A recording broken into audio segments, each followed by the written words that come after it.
어제부터 시편 통독이 시작되었습니다. 시편은 성경의 물리적인 분량으로 보아 성경의 한 가운데 위치해 있습니다. 그래서 성경을 딱 잡고 정확히 가운데를 펴면 거기에 시편이 위치해 있습니다. 꼭 그런 물리적인 분량 때문에는 아니지만 시편을 성경의 중추신경과 같은 책이라고 말합니다.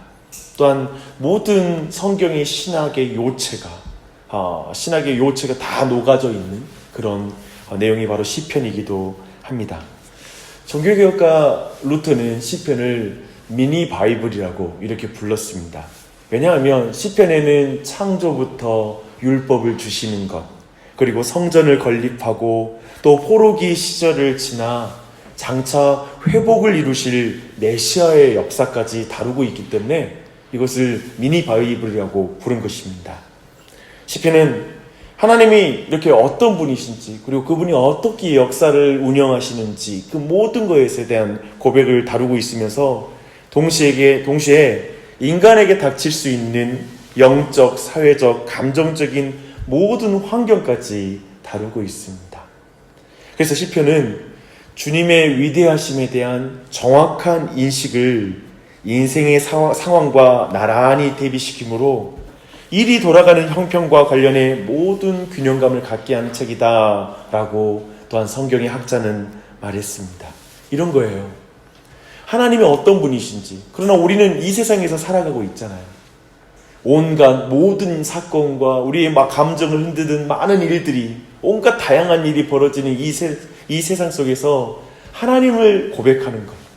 근데 그 하나님과 이 세상은 너무나 간격이 넓어 보이는 그 상황에서 그 모든 생기는 모든 감정들을 시편 안에 잘 녹아내고 있습니다.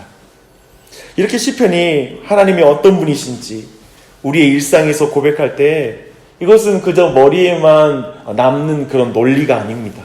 그것을 넘어서 우리의 몸과 정신과 그리고 심상에 깊이 적시는 시의 형태로서 우리에게 주어지고 있습니다.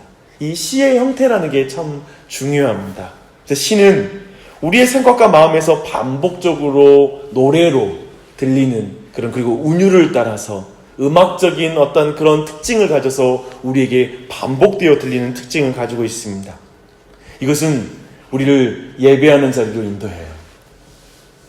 그래서 시편은 항상 하나님을 찬양하고 예배하는데 공식적으로 사용된 그런 말씀이기도 합니다. 그리고 그리스도인들은 이 시편 말씀을 통해서 기도에 넣거나 시편의 스스로의 기도를 싣는 방식으로 하나님께 나아갔습니다. 예배와 기도에 시편이 사용되는 것이죠. 그래서 시편은 우리에게 새로운 마음가짐과 헌신, 약속, 심지어 감정까지도 다 아우르게 해줍니다. 그래서 결국 시편을 사랑하는 사람들은 이제 이 시편을 통해서 더욱 하나님을 깊이 묵상하게 되고 결국에 예수 그리스도께로 나아가게 됩니다. 가능한 대로 이런 시편의 특징을 잘 살려서 말씀의 은혜를 나눴으면 좋겠어요. 그리고 이 통독 일정으로 여러 편을 매일마다 다루게 되지만 아마도 그 중에 한두 편의 말씀으로 매일 은혜를 나누게 될 것 같습니다. 오늘은 특별히 원래 일정은 4편부터 8편의 말씀을 오늘 그 안에서 말씀을 나눠야 되는데 시편 1편, 2편을 안 나누고 시편을 시작한다는 게 참으로 어렵습니다. 그만큼 1편, 2편이 참 중요하고 방금 우리가 나눴던 이야기들을 우리가 충분히 이해할 수 있는 시편이 1편, 2편입니다. 한번 같이 그걸 통해 은혜를 나누겠습니다. 시편 1편, 2편은 본래 복 있는 사람이라는 주제로 되어진 한 편의 시였을지 모릅니다. 왜냐하면 복 있는 사람으로 시편 1편 1절이 시작을 해요. 근데 여호와께 피하는 모든 사람은 다 복이 있도다. 시편 2편 12절이 이렇게 끝이 납니다. 그래서 지금 복 있는 사람이라는 주제로 앞과 뒤로 끝까지 하나의 시편으로 우리가 충분히 익힐 수 있는 것이죠. 본문은 오직 두 종류의 사람을 말합니다. 복 있는 사람과 악인만이 이 세상에 있다고 선명하게 말하고 있습니다. 그리고 나서 먼저 복 있는 사람의 소극적인 특징이 먼저 나옵니다. 그것은 악인과 죄인, 오만한 자들을 따르지 않고 그들의 자리에 서지 않고 앉지 않는다라는 것입니다. 왜 그럴까요? 그들은 악인을 따르다 보면 죄인들의 길에 서게 되고 결국 오만한 자들의 자리에 함께 앉게 된다는 걸 보여주는 것입니다.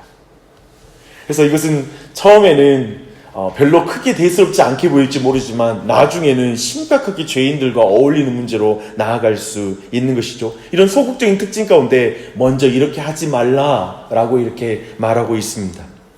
그러나 그의 적극적인 특징이 있어요. 복 있는 사람의 적극적인 특성은 여호와의 율법을 즐거워하여 그 율법을 밤낮으로 묵상하는 것이 바로 복 있는 자의 적극적인 특성입니다.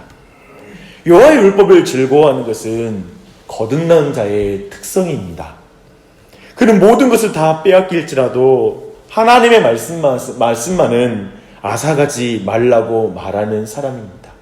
마치 우리가 지난주에 살펴본 욥처럼 결국 다른 것은 다 빼앗겨도 나에게 여호와만이 남는 것, 여호와를 참으로 섬기는 것이 그의 참 신앙이었던 것처럼 복 있는 사람은 다른 건 다 잃어버려도 내가 하나님의 말씀은 잃어버릴 수 없다라고 고백하는 자라고 말하는 것입니다. 그래서 그는 그 말씀을 묵상해요. 근데 이 묵상은 말씀을 가슴에 되새기고 또 되새기는 것을 말하는 것입니다. 이 말씀이 무엇을 의미하는가?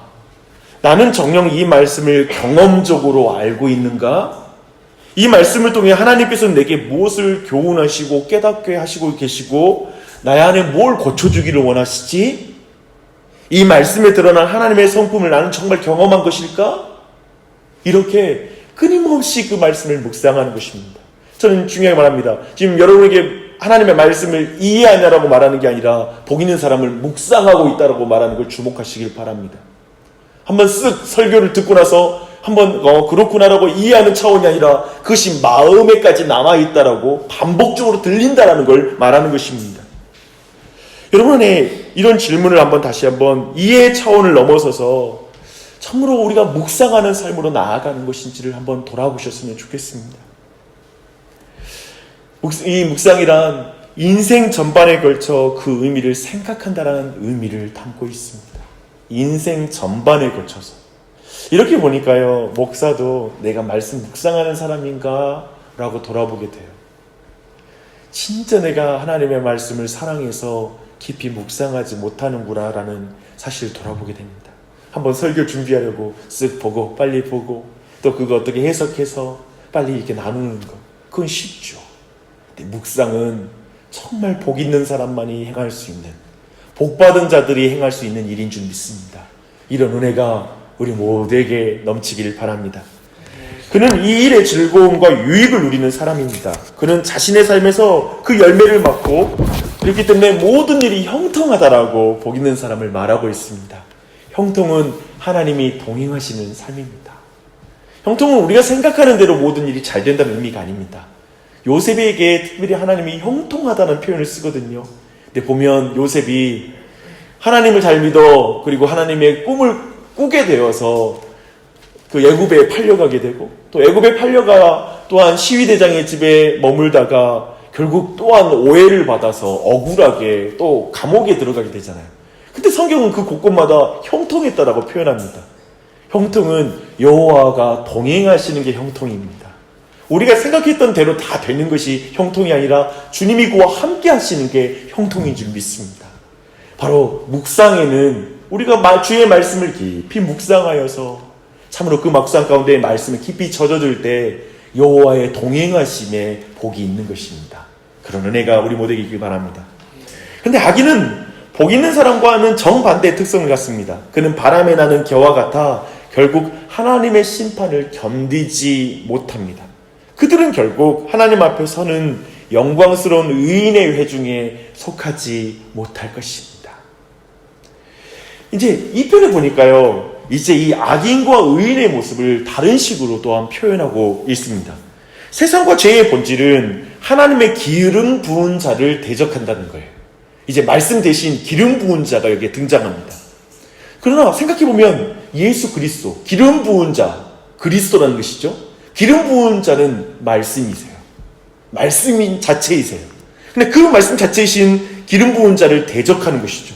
그들은 헛된 음모를 꾸미며 하나님과 그리스도를 대적하고 하나님의 통치를 벗어나려고 하는 사람들입니다. 하나님의 말씀의 통치를 벗어나려고 하는 것이죠. 그러나 이것을 2장 4절 보니까 하늘에 계신 이가 웃으세요. 세상 사람들은 말씀을 비웃거든요. 말씀대로 되냐? 안 돼. 내 힘대로 되지. 나는 내 주먹을 믿어. 라고 말하죠. 근데 하나님이 정작 그러한 자들을 비웃으십니다. 하나님은 이들과 다른 초월하시고 전능하신 하늘에 계신 분이시라고 말씀하십니다. 하나님은 그들에게 진노하시며 당신의 아들 그리스도를 왕으로 이 세상에 세우셨다고 선언하십니다. 2장 5절과 6절이죠.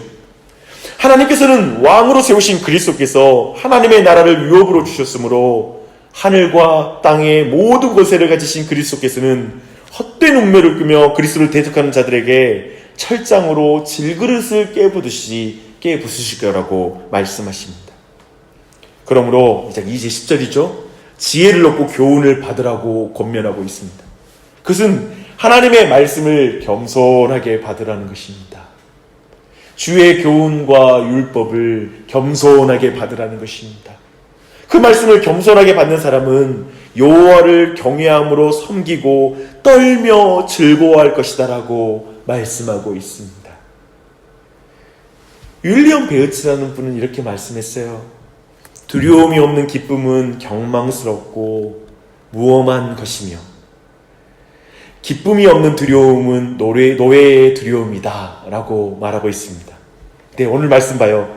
2장 11절 여호와를 경외함으로 섬기고 떨며 즐거워할 것이다. 이 모든 감정이 함께 있죠. 참 즐거움은 하나님을 경외함으로부터 오는 거예요. 하나님을 두려워함으로부터 참된 즐거움이 우리에게 오는 거예요.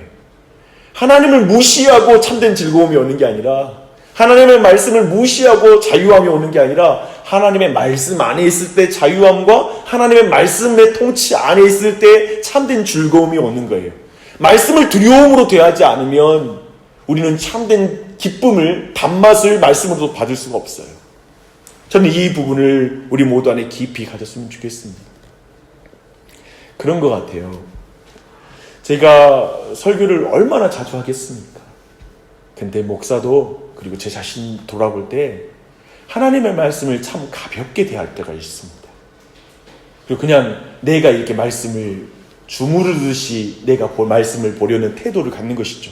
오늘 뭘 나눌까고 나눌 거리를 찾는 듯이 말씀을 보는 것은 근본적으로 말씀에 대한 태도가 틀린 것입니다. 그건 말씀을 두려워하는 태도가 아니죠. 그러면 십중팔구 그런 식으로 말씀을 대하면 은혜라는 것이 없습니다. 기쁨도 자유함도 어떠한 곳에서 말씀을 맛볼 수가 없어요. 그래서 제가 배운 건 예배를 아무리 많이 드려도 어떠한 모든 것에도 근본적인 태도의 문제라고 봅니다. 그 태도가 하나님과 하나님의 말씀을 경외함으로 대할 때에만 우리는 그 안에 하나님이 주신 은혜의 부스러기 가운데 크게 기뻐할 수 있는 줄 믿습니다. 이 중심을 잃지 마십시오. 이 중심을 잃어버리는 게 신앙을 잃는 것입니다. 은혜로부터 모든 걸 자신을 단절시키는 것입니다. 그러므로 참으로 우리가 그 두려움 가운데 이제 2장 12절은 그의 아들에게 입맞추어 충성과 복종을 표하여 하나님께 피하는 것이 오직 복이 있는 사람의 특징이라고 말합니다. 늘 말하지만 그의 아들은 예수 그리스도를 궁극적으로 가리킵니다. 그리고 그분은 말씀이에요. 그래서 그 말씀 앞에 충성과 복종을 표하여 하나님께 피하는 것만이 오직 복 있는 사람의 특징이 되는 것입니다. 어떤 길은 사람들이 보기에 바르나 필경은 사망의 길이 됩니다. 빠른 길이 있고 바른 길이 있습니다. 빠른 길은 망하는 길이고 바른 길은 하나님께서 인정하시는 길이다 라고 잠언은 말하고 있죠. 복 있는 사람은 시편 1편에서 말하고 있습니다. 또한 복 있는 사람은 바른 길을 아는 사람입니다. 시편은 처음 1편과 2편에서 바른 길이 무엇인지 그 길을 따르는 복 있는 사람이 어떤 사람인지를 우리에게 보여줌으로써 그 길로 초대하고 있습니다. 이게 시편의 관문이에요. 시편의 문이에요. 이걸 가장 먼저 알려주고 이제 모든 시편이 이어지는 거예요. 그래서 이걸 전제로 시편을 보십시오.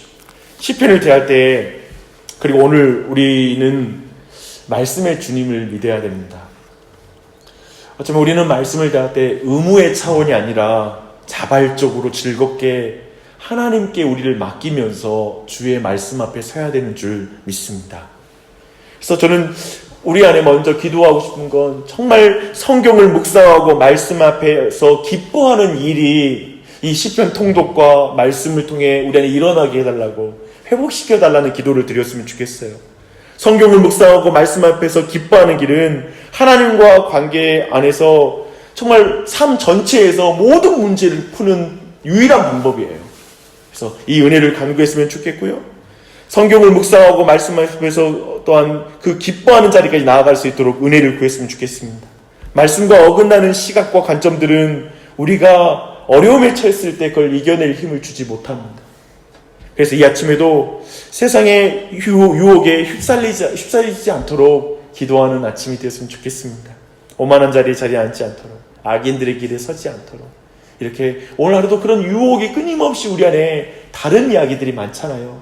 다른 정보들이 끊임없이 우리에게 들리잖아요. 하지만 하나님의 말씀 앞에 설 수 있도록, 경외함 가운데 주의 말씀을 대하고 주의 마음을 쫓을 수 있도록, 그래서 내 마음이 딱딱해지지 않도록 늘 말씀 앞에 부드러워지도록 기도하는 이 아침이 되길 바랍니다.